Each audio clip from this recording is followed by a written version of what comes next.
नमस्कार। आज हम बात करने वाले हैं फिग्मा के बारे में। ये एक काफी पॉपुलर क्लाउड आधारित डिजाइन टूल है। हाँ बिल्कुल, और आज हम इससे गहराई से समझेंगे। हमारी जानकारी का स्रोत है असाइनमेंट ऑन क्लिक की गाइड, फिग्मा, डिजाइन और प्रोटोटाइपिंग की संपूर्ण गाइड। जी। तो हमारा मकसद है फिग्मा की मुख्य क्षमताओं को समझना, ये कैसे काम करता है, इसकी खास बातें क्या हैं और क्यों ये डिजाइनर्स और टीमों में इतना चल रहा है। सही। तो फिग्मा की जो सबसे पहली और शायद सबसे बड़ी बात है वो ये कि ये पूरी तरह से वेब ब्राउजर में काम करता है। ब्राउजर में मतलब कोई सॉफ्टवेयर इंस्टॉल करने की जरूरत नहीं। हाँ, मतलब विंडोज, मैक, लिनक्स, यहाँ तक कि क्रोम बुक्स पे भी। बस ब्राउजर खोलो और काम शुरू। अच्छा, और सब कुछ क्लाउड में सेव होता है, तो एक्सेस करना, वर्जन कंट्रोल, ये सब बहुत आसान हो जाता है। और वो रियल टाइम कोलैबोरेशन वाली बात, वो कैसे काम करती है? वो तो कमाल है। जैसे गूगल डॉक्स में होता है ना, कई लोग एक ही फाइल पर एक साथ काम कर सकते हैं, कर्सर भी दिखते हैं एक दूसरे के। हाँ, तो ये सिर्फ एक डिजाइन टूल नहीं बल्कि एक तरह का कोलैबोरेटिव स्पेस हुआ। तो असल में ये है क्या, मतलब यूआई यूएक्स डिजाइन के लिए है? हाँ बिल्कुल, मुख्य रूप से UI UX design, wire framing और इंटरैक्टिव प्रोटोटाइप बनाने के लिए।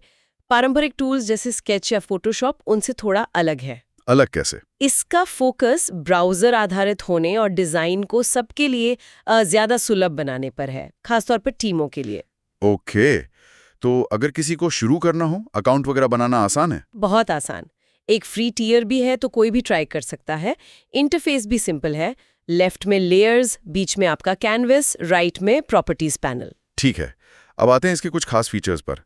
गाइड में ऑटो लेआउट का जिक्र है, इसे क्रांतिकारी कहा गया है, ऐसा क्यों? Auto layout, Shift+A। हाँ, ये सही में गेम चेंजर है। ये सिर्फ रिस्पॉन्सिव डिजाइन के लिए नहीं है। तो फिर? सोचिए, आपने एक बटन बनाया, अब उसमें टेक्स्ट बदला तो बटन का साइज अपने आप, मतलब कंटेंट के हिसाब से एडजस्ट हो जाएगा, या स्क्रीन का साइज बदला तो अंदर के एलिमेंट्स अपने आप सही जगह पर आ जाएंगे। अच्छा, मतलब मैनुअल एडजस्टमेंट नहीं करना पड़ता बार बार? बिल्कुल नहीं, ये कंपोनेंट के अंदर ही डिफाइन हो जाता है। इससे डिजाइन सिस्टम बनाना और उसे मेंटेन करना बहुत बहुत आसान हो जाता है, एक रूपता बनी रहती है। समझ गया, ये तो वाकई समय बचाता होगा। और इसी से जुड़ी चीजें हैं स्टाइल्स और कंपोनेंट्स। हाँ, स्टाइल्स है रंगों, टेक्स्ट, इफेक्ट्स वगैरह के लिए। एक जगह स्टाइल बदलो, वो जहां भी इस्तेमाल हुई है सब जगह अपडेट हो जाएगी। और कंपोनेंट्स? कंपोनेंट्स हैं दोबारा इस्तेमाल होने वाले एलिमेंट्स, जैसे बटन, आइकॉन, कार्ड्स। आप एक मास्टर कंपोनेंट बनाते हैं और फिर उसके इंस्टेंस यूज करते हैं। मास्टर बदलने पर सब बदल जाते होंगे। एग्जैक्टली। मास्टर कंपोनेंट में कुछ भी बदलो, सारे इंस्टेंस अपडेट।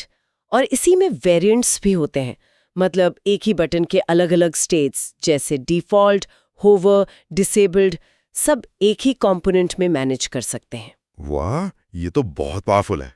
तो इन्हीं सब से मिलकर डिजाइन सिस्टम्स बनते हैं। बिल्कुल सही कहा। डिजाइन सिस्टम्स इन्हीं कंपोनेंट्स, स्टाइल्स और गाइडलाइंस का कलेक्शन है। टीमें इन्हें टीम लाइब्रेरी के जरिए शेयर करती हैं ताकि सबके डिजाइन कंसिस्टेंट रहें।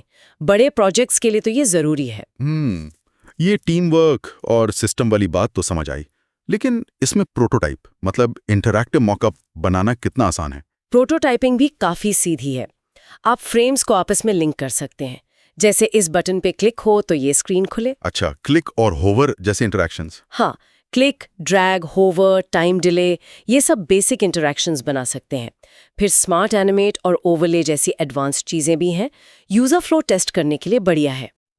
ओके, गाइड में कुछ और एडवांस चीजों का भी जिक्र था, जैसे वेरिएबल्स और डेव मोड। ये क्या है?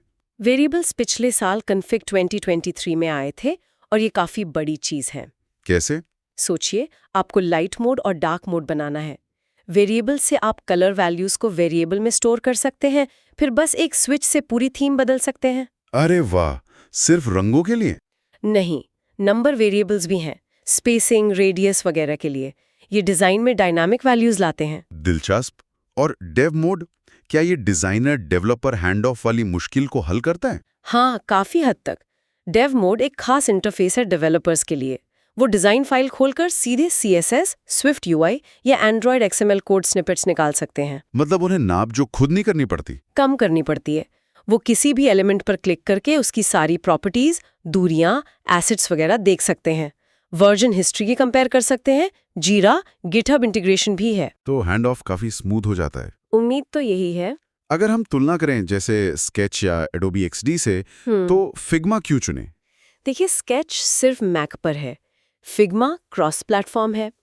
एडोबी XD अडोबी सूट के साथ अच्छा इंटीग्रेट होता है, लेकिन फिग्मा का रियल टाइम कोलैबोरेशन और जो कम्युनिटी सपोर्ट है वो शायद सबसे आगे है।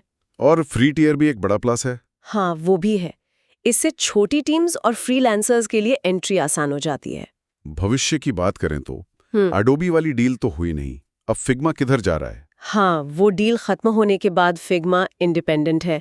अभी वो फिग्मा साइट्स पर काम कर रहे हैं जो बीटा में है, शायद डिजाइन से सीधे वेबसाइट पब्लिश करने का तरीका। ओह, और AI इंटीग्रेशन की बातें तो हर जगह हैं, तो जाहिर है फिग्मा भी उस दिशा में कुछ सोचेगा।